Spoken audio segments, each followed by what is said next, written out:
All right, want to say welcome to Jamaal Black Root Collier Yes. here. I never knew TV fight. What's going on?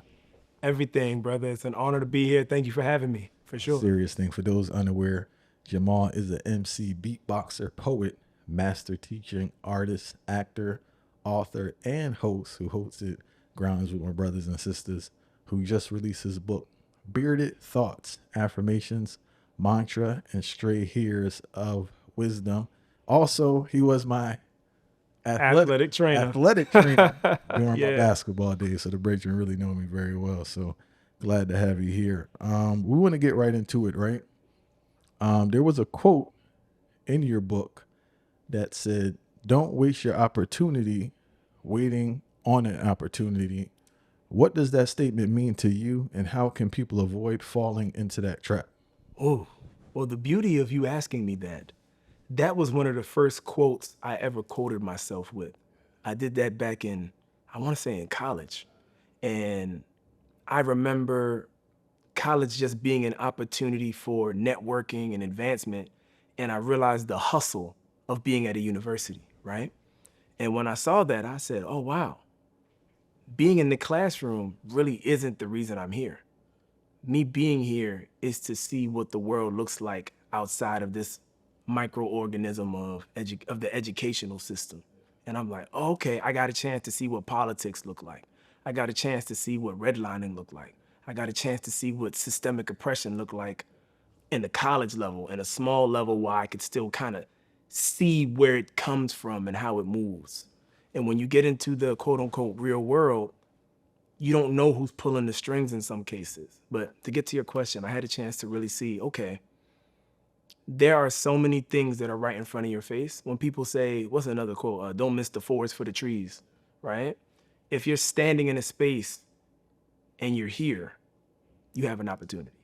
So movement and literally getting things done and making the mistakes, being wrong but not staying wrong, that's a way of taking advantage of opportunity. There's so many things present that we can see that aren't shown to us that we have to really adjust our minds and eyes to see, you know? You know, it's wild when you say that, right? Because as you mature and understand life better, I think people always talking about achieving goals, but the focus is on like the end goal and what's not needed to achieve the goal. So I personally think on what I can do today, Yeah. in today. I do think about tomorrow a little bit, but not that much. Like I know where I want to go, but I just hold myself accountable to what I can do today to make sure tomorrow has a higher probability of working out the way that I want to do. So I'm not really focused on and I'm not sure if this is proper protocol or not. I'm just telling you what works for me. For sure. But it ties into what you said because in reality, the only opportunity I have is right now. Yes, absolutely. And I think one of my good friends, Baba Bomani, he says, honor the ancestors, prepare the descendants, and love and live right now. And I work to do that every day. In your book, Bearded Thoughts, you talk about the power of trusting your instincts. How has your experience as a lyricist deepened your understanding of intuition and inner guidance? That's a beautiful question. I know that I'm a vessel and that spirit moves. And sometimes I have to be aware of what the universe is telling me and what the creator is telling me versus what my insecurities are telling me. And if it's coming from a place that's not with love and abundance, it's my insecurity. If it's a place that's coming from a space of abundance and love, it's the universe. That's generally where I move. As a lyricist and a stage performer, my stage presence, that understanding of working towards mastery of that comes from being aware of my surroundings and aware of the energy in the space. And I have to be clear, much like clear water, in order to feel that. If I'm cloudy, how I perceive that is based on my insecurity. But if I'm not in a space of insecurity, I can see better. Does that make sense? So, yeah. And I want to ask you, I've spoken to many artists, right?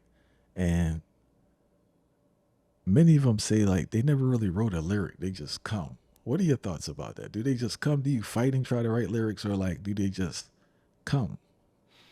I think it can be a little bit of both. I never considered myself a prolific writer until about maybe literally about a year or two ago. I have a lot of brethren and sisters that I love, that I consider amazing artists. If I were to quote, people that I know personally, like if I know a J Pope, a Easy Jackson, a Substantial, a Word Slave, Rasan Eldridge. I had a chance to meet Muta Baruka, give thanks to you for that, and other prolific writers. And when I have a chance to see them do their thing, they're conduits. So for me, there are times where when I first started writing, I was trying to write to be, oh, I know if I write this, people going, and usually when I did that, that was the least effective work. So, yeah, when the spirit moves me, what I do find is the more I write, sometimes it's not good to wait for the right time to write, but the more I write and work on my craft, and this applies to any craft, the more you work on that craft, when the spirit moves you, you sharpen your tool to be even more specific and direct with how you plan to create. All right, as a black man, right? How important is it to develop the skill? Listen what I'm saying now. How important is it to develop the skill of stillness? And what does practicing stillness look like in your daily life? I'm using it right now to answer the question. It gives you time to listen and be aware of what you're feeling, what you're thinking, and your intention. Stillness is vital for a black man and a black woman in this place. That's all I got. It's essential. You know what I mean? I think in order to survive and perceivably thrive in this place that we live in, being still sometimes can be conflated with being idle, and those aren't the same things. So I think knowing that difference, it's a very powerful tool. And as a person who has developed and continue to develop his skill of stillness, right? Why is it's a very scary process when you're by yourself, but it's much needed, right? So what advice would you give someone trying to just get through that initial stage of really seeing things you probably don't want to see, or dealing with things you don't want to deal with when being still, but to maintain the practice so you can get past it, grow from it, and get a deeper understanding of it so you can reach a new heights within your stillness? Ooh. Brother, I'm just honored to watch you grow as an individual to ask me these questions. That's a heavy Remember, the question. man knew me from 20 years ago. So. Yo, and the thing is, and you were never somebody who wasn't deep and thoughtful at the onset of me meeting you. I could tell, but I don't want to deflect, but I want to honor and respect and acknowledge that. It's a process I'm still working on, brother. I know that I'm going to speak from my perspective. Fortunately, I've never been afraid to see what I look in the mirror. I've never been afraid to see what I see in the mirror. I know that I have cracks and crevices. I know that I have solid spaces, strong spaces, challenging spaces, weak spaces. I embrace it all because I know my strength wouldn't exist without some of my weaknesses. My beauty wouldn't exist with some of my, you know what I'm saying? And what have you. So I think for me, it's to find the best version of myself in that and be balanced and know that sometimes I will be off balance. And I think moving in that space is something that gives me, in some cases, a level of comfort because I know that it's going to happen. And you brought up a great point, right? So when people start to, what they call it, the healing journey, I don't know what technical term they use. All of those, yeah. But they think they're going to get to this point of perfection. And that's where they run into a problem, not understand, as you said, sometimes you do get off balance, but the only difference is now is you get back on balance. Yeah. Where before you didn't even know you were off balance. Yeah. But I think people need to remove this idea that like they're going to reach this point where everything is just blissful and they're on cloud nine. It's always a journey. And Yeah, it's always a journey. And I think, yeah, like you said, I agree. I think some people are more concerned with a stationary destination as opposed to an elastic movement. It's always a movement. Water, even on this planet, water isn't still, even if it's in a glass. So, you know, your life, if your life is an ocean, it's never still. It has the ripples. It's always moving. So, All right. You once said, and I'm paraphrasing, right? We study harder for our driver's license than we do for our marriage license, right? yeah. What do you believe individuals should do to truly prepare for the lifelong commitment of marriage? I think first, I said this when I was jaded at one point, but I think it still holds true now. Ask a lot of questions. And not to allude to the negative interrogation aspect of, hey, what are you doing? Why are you doing this? Blah, blah, blah. But to know someone's why is important. And also to know that that why can change. And sometimes to know someone's why is to know your why and why it's changing. So even on the, you know, the previous question you asked me, sometimes you don't know you're off balance, but you have to come back to the middle or run back to the rock like Eunice Wayman would say, Nina Simone, like, where is your foundation? Where is your cornerstone? And why is that what it is? And you're the how, right? Now figure out why based on the signature of your how. And in marriage, I think, or in any type of union, friendships, relationships, I think that it's important to know who you are in that space and to be your most authentic self in that space. I think that with any genuine friendship, with any genuine partnership, if you can't be the majority of your authentic self in that space, you need to reevaluate why you're in that space. Even that's taking into consideration that who your authentic self is can change. But also know that when you're in that space, as qualities of your authentic self changes, be careful not to be fraudulent in that change, because the benefits of authenticity stay when you remain authentic. But the detriment of being fraudulent comes with benefits too. So That's a great point, man, because losing yourself trying to be accepted, you know? yeah. And that comes with really knowing yourself. And it's sometimes that's tough because knowing who you are versus knowing who you want to be, or knowing who you want to be versus knowing who you need to be. That's it can be a challenging journey. But for some people, they know. I like that one. We say knowing who you need to be versus who I like that one. Yeah. Yeah. And you have to know. You know what I mean?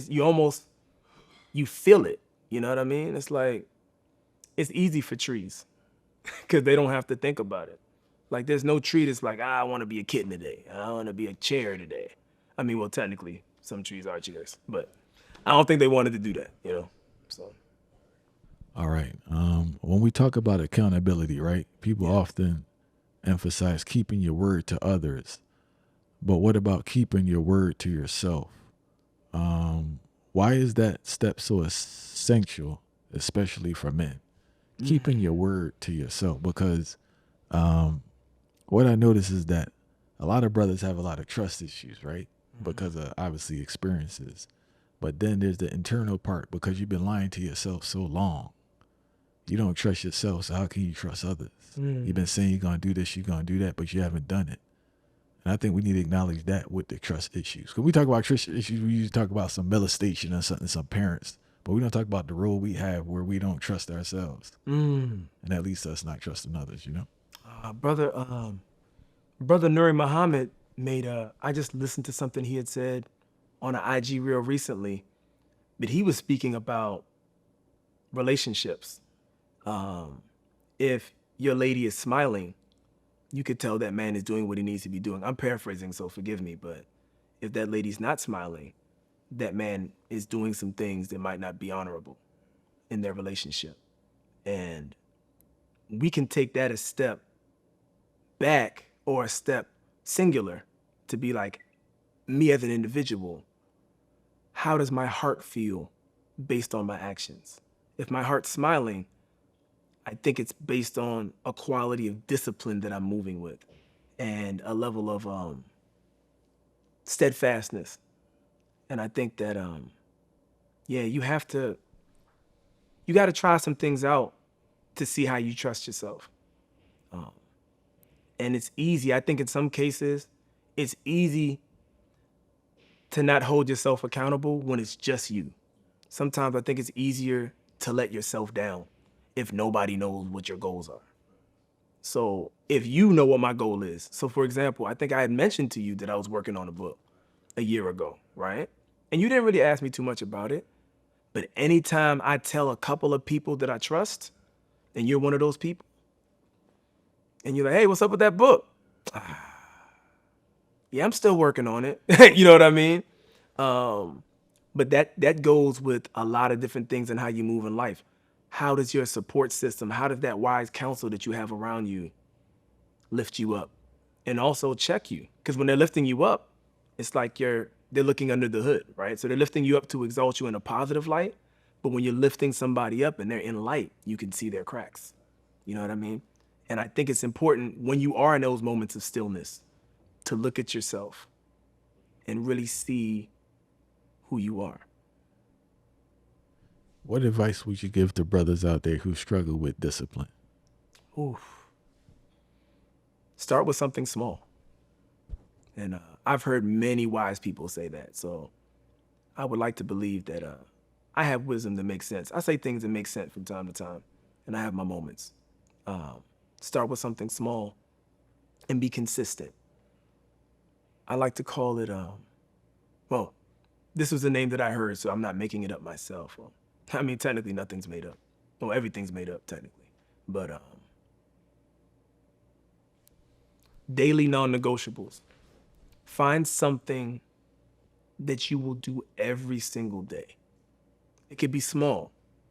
You could start with brushing your teeth at 7 a.m. every morning, or giving yourself 1 minute to meditate and be still.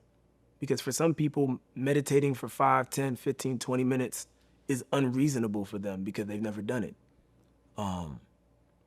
If you have struggles with healthy eating, if you eat McDonald's, or eat any brand of food, I'll say that, not to shout out any brand of good, but if you eat any brand of food that is considered unhealthy, add something healthy to it and be consistent for 1 meal a day, and do that for a week or 21 days or a month, and then work on adding another healthy item, and I think you can apply starting small to anything: weightlifting, relationships, friendships, personal goals, all of those things. I think. Jumping rope.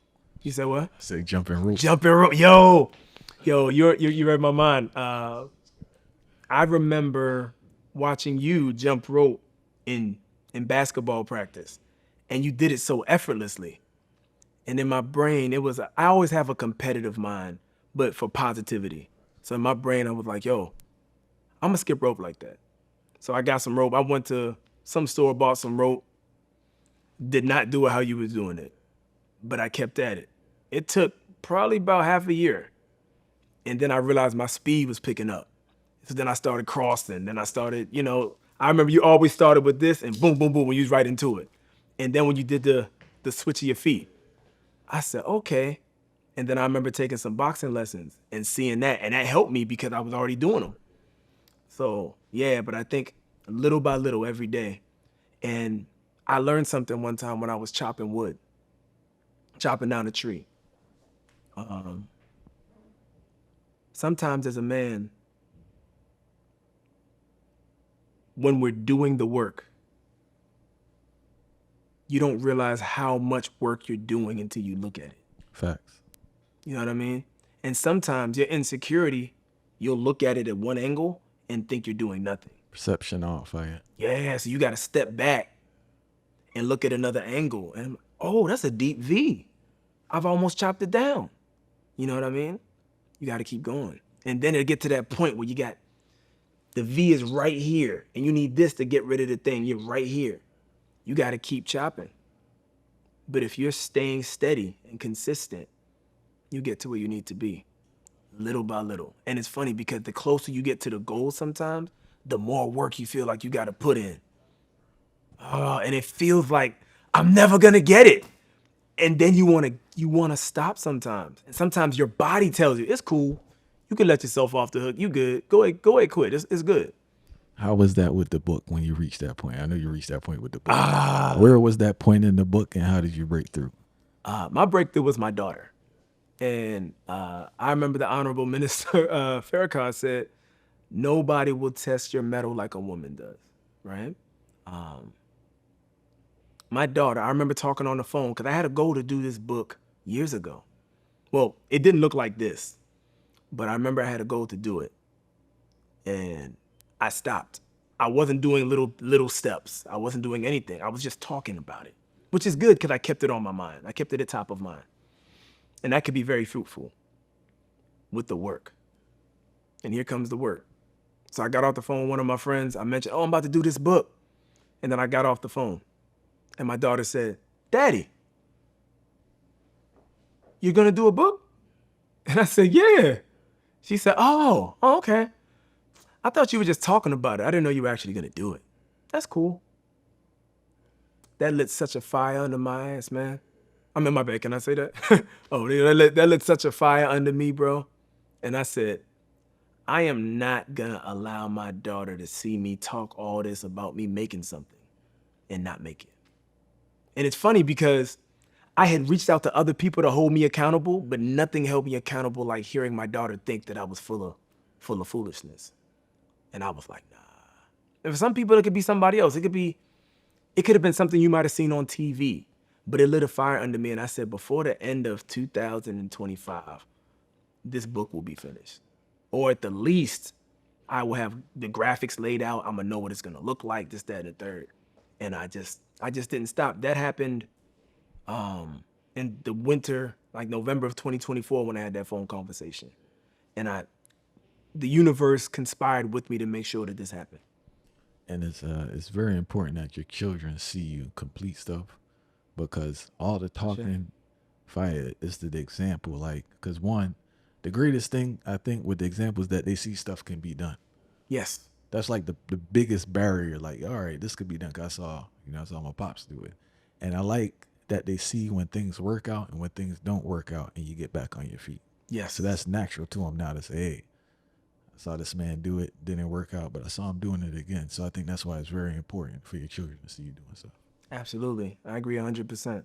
It's important for them to see how you handle things that don't work out. Facts. It's important for them to see how you handle things that do work out. Facts. You know what I mean? If you remember Garrett from college, one of the athletic trainers. Dean Garrett, fire. Yeah, he told me something one time. I remember when the head coach was, I was getting gear, and I was like, I like the gear that we were getting, and I thought it was fly. And I remember I came in gear too. Respect to them for that. Right. I came in one time. I was like, and Garrett looked at me. He was like, hey man, act like you've been here before. Like, sounds like something you'll say too, yeah. Yeah, and he said it. And the thing is, he didn't say it to like embarrass me in front of nobody. And I always love people who do that. When they drop wisdom on you and they don't try to make you look silly, you know what I mean? Because you don't know it or you're not in that space yet. Just a little gentle, like, hey, don't get too excited about it. Yeah. You know what I mean? And the thing is, it's not to say don't get excited about certain aspects of life, right? But if somebody is, trying to manipulate a situation and they see your excitement, easier, that's a carrot they can dangle in front of you, So, but still, sometimes it's good to just quietly accept and be excited on the inside and celebrate later, After going through your own rites of passage, right? What do you believe matters more? Being motivated to accomplish a goal or being committed to accomplishing a goal?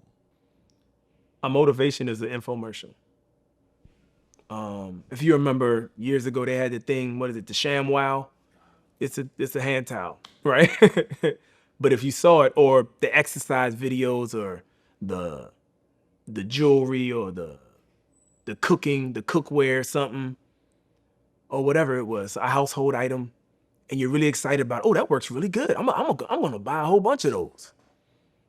And the moment the commercial goes off, you forgot about it, right? I could be motivated to do something, but that's fleeting. The commitment is enduring.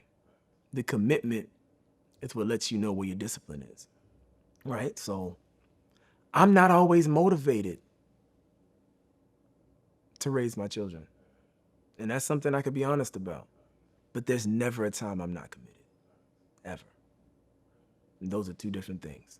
And the motivation shows up, I mean, I'm in the move, you know what I mean? I'm in the space. And when the motivation leaves, I still got to be on the move. I still got to be in the space because I want them to know that even though I may not do well with other things, and I may have my rise and falls with that, any rise and fall I have with you doesn't stop the love. It doesn't stop my earnestness or my steadfastness to help you be the best version of you can be. And I want to be in a space where what I've imparted to them, well, they'll in turn help me be a better version of myself because I'm learning from them every day too. So I think that commitment is just really letting you know how strong your discipline is. So. And I want to touch on two things, right? One, on the children. My grandmother told me this, Granny G, who just passed, so respect her. Bless. She was telling me that she was saying adults don't know what they're doing. They can learn way more from children if they paid attention. I sure. And I can say this at this point. People say, you know, oh, your daughter, this and that. But I feel like my daughter's 11. Mm-hmm. I feel I learned more from her than she learned from me. No, real talk, Fire. Like, no, I agree. I'm laughing in agreement. Really learning about like life and human beings and love. Yes. You get what I'm saying? Completely. Yeah. So I think people, this disconnect between adult and child with the labeling, I think they're not learning as much from youth as they could. Yes. If they're open with a different perspective. I think it's always about what I pour into my child, but I understand what the child pours into you. Yeah. It's important for elders and young elders and elder statesmen to gain wisdom from youth. It keeps them vital. It keeps them mentally virile too. It's really important because you got a chance, and not to listen to them for trendy things, right? But listen to them for real guidance and cornerstones of building wisdom and knowledge. You know, I think that that's really important because we need each other. It's a cyclical thing. Like women need men, elders need youth. Like it has to be a committed connection, you know, and one that isn't based on quote unquote taking advantage. You know what I mean? What's the word I'm looking for? It has to be a level of a symbiotic relationship because we can't progress without one another. There's wisdom that an elder has that a child needs. There's wisdom that a child has that an elder needs. And it's funny because when you think about being on both parts of the spectrum, both of them are closer to the creator. The child is super close to the creator. The elder is super close to the creator. And it's important for them to continue talking to each other, for that cycle to continue, for that wisdom to bud in the middle. You know what I mean? And on the outskirts as well. And I want to touch on the commitment one more time, right? I believe a lot of people are committed to stuff. They just committed to the wrong stuff. I think they need to reanalyze what they're committed to. Some of the things they are committed to are easier, much easier than the thing they should be committed to. And that's why they kind of latch on that. So anyone listening, I ask that you evaluate and get a deeper understanding of what you're committed to and have the courage to commit to the thing that you know you should be committed to. Ooh. Hold on, that's a question? No, I'm just saying. Oh, I was about to say, I'm agreeing with you. I was like, that was heavy, bro. I was adding because, like, I agree. People are committed to a lot of stuff, right? It's just not beneficial to them. Yeah, I think, but that's what comes with clarity of focus, right? So I think I was saying when you look in yourself, are you moving from a scarcity. So I didn't quite say this, but if the energy speaking to me is coming from a place of love and abundance, that's a good place for me to go from. But if it's coming from a place of insecurity or a scarcity mindset, which also ties into insecurity, if you think there's not a lot of something, you're kind of chasing it instead of walking in it, if that makes sense. Makes a lot of sense. Yeah. So, but you're right. You could definitely be committed to the chase, right? And we say words like grind, you know what I mean? And when you think about grinding something, you know, you don't want your joints to grind because now you're going to have inflammation and unnecessary pain, you know? Pain is something that is necessary in life for growth and understanding, but unnecessary pain, it's literally in the word. It's unnecessary, right? For somebody to say, here's another commitment thing that committed to the wrong thing. When people say they don't, I love listening to words, right? And I need to learn other languages so I can really get a better grasp. I understand a little bit of Spanish, well, a lot of Spanish, but I'm a hopeless romantic. It's hopeless. So you're committed to being hopeless. So, and I said, funny enough, I say this in my book, don't be a martyr in your own story. Because if you're a hopeless romantic, you're resigned to continually be in a space where there's no hope. Why would anyone do that? You know what I mean? And if you're on your grind, I think, funny enough, people quote Nas all the time, sleep is the cousin of death. And I was like, well, that cousin needs therapy. Fact. If you're not sleeping fire, you're not gonna make it. Right. You know what I'm saying? Like I get it, because there's a point where you do have to be seriously locked in and you do lose sleep sometimes, but I never sleep. That's going to cause some serious hormonal imbalances in your body and put you in a space. And I'm not no doctor. I may play with on TV a couple times, bro. I know that's not a good thing. What advice would you give the brothers to stay fit or get in shape after 40? Oh, ice your knees. Even when it don't hurt. Take care of your body even when it doesn't hurt. That's the good advice. Learn how to take care of your body even when it doesn't hurt. Our bodies are made to move. I remember before I was in my 30s and I was real young, teenager, I'm working in the mall. And, you know, at 9 a.m. in the morning or 8:30 when you get there before the mall open, you would see the elderly walking, power walking up and down the outside of the mall. You know, when all the malls were indoor, most of them were indoors, right? They're power walking back and forth with their Walkmen. We don't have those anymore, but you know what I'm saying? They're walking back and forth. And I'd be like, look at them trying to stay in shape. That's cool. And to me, staying in shape is I'm sprinting, I'm lifting weights, I'm lifting heavy weights, I'm doing this, I'm moving fast, pop, pop, pop. And all they're doing is just walking. Your bodies are made to move. That walking is vital. If you could walk a mile to 5 miles a day, that's really not as long as you think it is. If you walk at a good clip and you're over a certain height, you know, it don't matter what height you are. If you walk at a good clip and you clear a mile in under 20 minutes, you could walk 2 miles a day actively and then inactively move throughout your day. You'll get to about 5 miles, which would be about 10,000 steps. That's helpful. You know what I mean? And once again, like I said earlier, a little bit. Do a little bit. If walking a mile seems hard, walk a quarter mile. Walk a tenth of a mile. If walking in your neighborhood doesn't make sense, hop on a treadmill. 10 minutes. Whatever you do in 10 minutes, check the distance. The next day, try to go a further distance in that 10 minutes if that's all the time you have. Take time, make space and time for yourself to stay here longer if that's what you want. You got to make the time. All right, we want to talk about a topic that a lot of brothers experience, are ashamed to talk about, or don't even realize the magnitude they do it. Big facts. That negative self-talk fight. Yo, so a lot of countering that is in my book. It's called Affirmations, Mantras, and Stray Hairs of Wisdom. I think that as Black men, we have a tendency to have a lot of negative self-talk inside of us that people aren't even aware of. And sometimes we're not aware of it. And on the outside, on the exterior, we're cool, we're still smiling, we're still engaging with community. in some cases. And it's really important. I remember I had this one moment, and I came home and all I had, I didn't have a lot of food in the fridge, and I just had some food in the cupboard, and I was like, oh, I'm just gonna have to have a struggle meal today. And, the finances was low. And I said, yo, I gotta change that mindset. Why am I gonna have a struggle meal?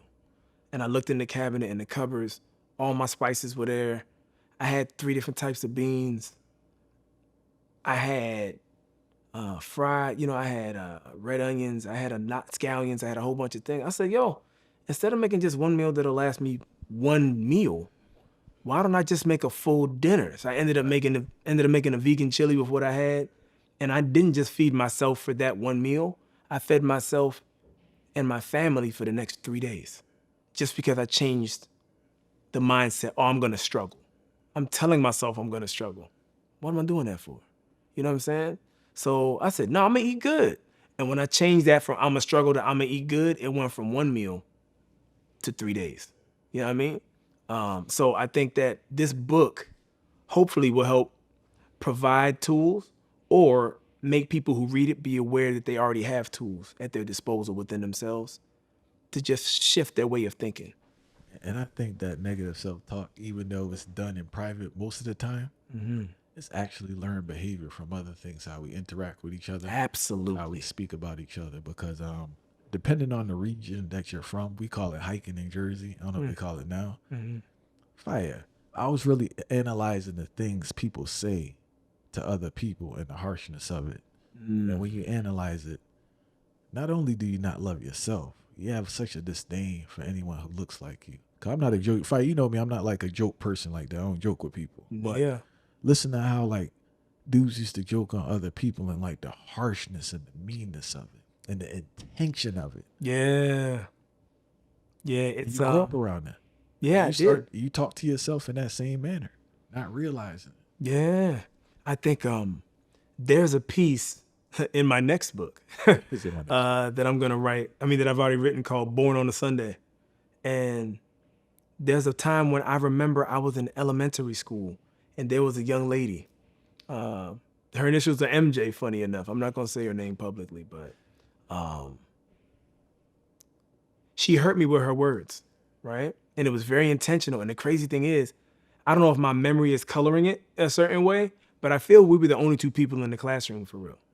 And she hurt me with her words. And instead of me thinking about that solely, I started thinking about, okay, you hurt me with your words, but in fact, you needed protection from generational trauma and natural selection. When we've been victimized for so long, maybe attacking for survival make you feel like you're strong. You know what I'm saying? So like you learned that behavior to hurt me with your words from home. So somebody probably hurt her, or she saw somebody else getting hurt with words. So before she got hurt, let me go ahead and pass that negative blessing on to you. You know what I'm saying? Before I get hit with it. Right. You know what I mean? So I think we have a tendency to do this. So even when you think about us growing up, because you chocolatey like me, bro, like ashiness, remember? You ain't want to be called ashy, bro, because they was going to fire you up something terrible in school. But when the children will make fun of that, they got it from home. They're cousins or their uncles. You know what's wild though? You could test to it. You know my man always moved with a certain militancy. I'm not saying I'm Mr. Tough Guy, but I move with a militancy. Absolutely. And the reason I created that barrier is because I didn't want nobody bothering me. So at my young age, I learned that if I react with violence from early, no one bothers me. You neutralize it. That was my tactic. Yeah. React with violence very early. Neutralize the threat. Yeah. And it's funny. It is when I retrospect. It's not like I'm a violent person. And I didn't even want most of the confrontations. You'll probably laugh thinking about that, but like I generally didn't. No, I get it. But it's just like that was my coping mechanism. I didn't want anybody bothering me, so I was very proactive in clearing the air. Yeah, no, I completely understand. I think it's important because you wanna stop the conflict before it starts. And I'm not necessarily a confrontational person, but I choose advocacy over hurting myself or being hurt. So if that means it's a confrontation, then that's what I'm gonna do to advocate for myself and people that I care about. So yeah, I understand.